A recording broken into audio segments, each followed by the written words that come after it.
ಕರ್ತನಿಗೆ ಸುಬಿಗಳು, ನಿಮ್ಮೆಲ್ಲರಿಗೆ ಸುಬಿಗಳು. ಚೆನ್ನಾಗಿದ್ದೀರಪ್ಪ?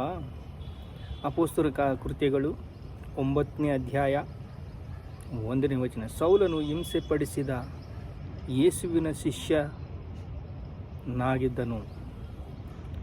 ಸೌಲನು ಹಿಂಸೆಪಡಿಸುತ್ತಾ ಸಭೆಗಳನ್ನು ತಿರುಗುಲಾಡ್ತಾ ಇದ್ದ.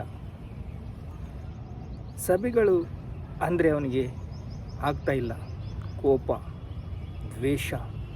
ಎಲ್ಲಾದರೂ ಸಭೆ ಇಟ್ಟರೆ ನಮ್ಮ ಧರ್ಮಶಾಸ್ತ್ರಕ್ಕೆ ವಿರೋಧವಾಗಿದೆ ಈ ನಿಬಂಧನೆ ಅಂತ ಅವನು ರೋಷಗೊಂಡು ಸಾಯಿಸ್ಬಿಡ್ತಾ ಇದ್ದ. ಎಲ್ಲಿಗೋದ್ರು ಗಂಡಸರನ್ನ ಹೆಂಗಸರನ್ನ ಎಲ್ಲರನ್ನ ಕರ್ಕೊಂಡೋಗಿ ಸೆರೆಯಲ್ಲಿ ಹಾಕ್ತಾ ಇದ್ದ. ಪ್ರಧಾನ ಯಾಜಕರನ್ನ ಕರ್ಕೊಂಡೋಗಿ ಮಹಾಯಾಜಕರನ್ನ ಮಾತು ತಗೊಂಡು ಇಷ್ಟಾನುಸಾರವಾಗಿ ತಾನು ಜೀವಿಸುತ್ತಿರುವಾಗ ಸೌಲನು ಕರ್ತನ ಶಿಷ್ಯರ ಮೇಲೆ ರೌದ್ರನಾಗಿದ್ದನು. ಬೆದರಿಕೆ ಮಾತುಗಳನ್ನಾಡುತ್ತಾ ಅವರನ್ನು ಸಂಹರಿಸಬೇಕೆಂದು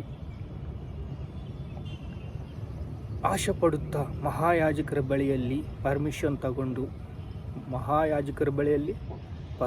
ತಗೊಂಡು ಕ್ರಿಸ್ತನ ಮಾರ್ಗದಲ್ಲಿರುವವರಿಗೆ ಸಾರಿಗೆ ಕೊಲ್ಲಬೇಕೆಂದು, ಯಾರಾದರೆ ಕ್ರಿಸ್ತನ ಮಾರ್ಗದಲ್ಲಿ ಆತ್ಮೀಯವಾಗಿರ್ತಾರೋ ಅವ್ರನ್ನ ಕೊಲ್ಲಬೇಕಂದು ದಮಸ್ಕನಿಂದ ಯೆರೂಸಲೇಮಿಗೆ ಹೋಗುತ್ತಾ ಇರುವಾಗ ದೇವರು ಸುಮ್ಕಿರ್ತಾನ್ರಿ.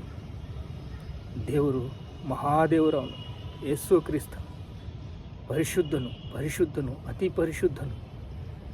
ಈಗ ದಮಸ್ಕನಲ್ಲಿ ಹೋಗ್ತಾ ಇದ್ದಾನೆ. ದಮಸ್ಕಿಗೆ ಹೋಗಿ ಯೇಸು ಕ್ರಿಸ್ತನ ಮಕ್ಕಳು ಯಾರಿದ್ರೆ ಹಿಡ್ಕೊಂಡು ಅದನ್ನು ಕೊಲ್ಲಬೇಕು, ಸಾಯಿಸಬೇಕು, ಇಲ್ಲಂದರೆ ಸೆರೆಗೆ ಹಾಕಬೇಕು.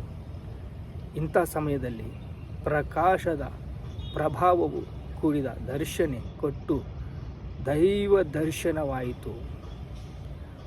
ದೇವರನ್ನು ಪ್ರತ್ಯಕ್ಷವಾಗಿ ಕಂಡ. ಬೆಳಕು ಹೊಳೆಯಿತು. ಯೇಸು ಕ್ರಿಸ್ತನ ಸ್ವರೂಪವು ಕಾಣಿಸಿಕೊಂಡ.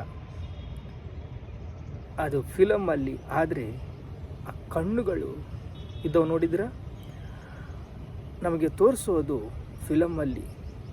ಆದರೆ ನಾವು ವಾಕ್ಯಭಾಗವು ಏನು ಹೇಳುತ್ತೆ ಅಂದರೆ, ದೇವರ ಪ್ರಕಾಶಮಾನವು ಸೌಲನಿಗೆ ಪ್ರಕಾಶವಾಯಿತು. ಪ್ರತಿಬಿಂಬ ತೋರಿಸ್ತು, ಸ್ವರೂಪವು ತೋರಿಸ್ತು. ತನ್ನ ಸ್ವರೂಪದಲ್ಲಿ ಮಾರ್ಪಡಿಸಬೇಕಂದ ದೇವರ ಆಲೋಚನೆ, ಮುಖ್ಯವಾದ ಉದ್ದೇಶ. ಈಗ ಕಣ್ಣುಗಳು ಕಾಣಿಸುವುದಿಲ್ಲ. ಯಾರಿಗೆ? ಸೌಲನಿಗೆ. ಏನು ಮಾಡ್ಬೇಕಂತ ಹೋಗಿದ್ದಾನೆ? ಸೆರೆ ಹಾಕಬೇಕು. ಕ್ರೈಸ್ತರ ಮಕ್ಕಳನ್ನು ಸೆರೆ ಹಾಕಬೇಕು. ಗಮಲಿಯಲ್ಲಿ ಓದಿಕೊಂಡ. ಗಮಲಿಯ ಅಂದರೆ ಮಹಾಪುರುಷನು. ಯಾಕೆಂದರೆ ಅವರು ಧರ್ಮಶಾಸ್ತ್ರವನ್ನು ನಿಷ್ಠೆಯಾಗಿ ಪ್ರತಿಷ್ಠಿಸುವ ಅವರು. ಯೆಹೋವ ಧರ್ಮಶಾಸ್ತ್ರವಂದರೆ ಅವರಿಗೆ ಅಷ್ಟು ಪ್ರತಿಷ್ಠೆಯಿಂದ ಮಾಡ್ತಾ ಇದ್ದ.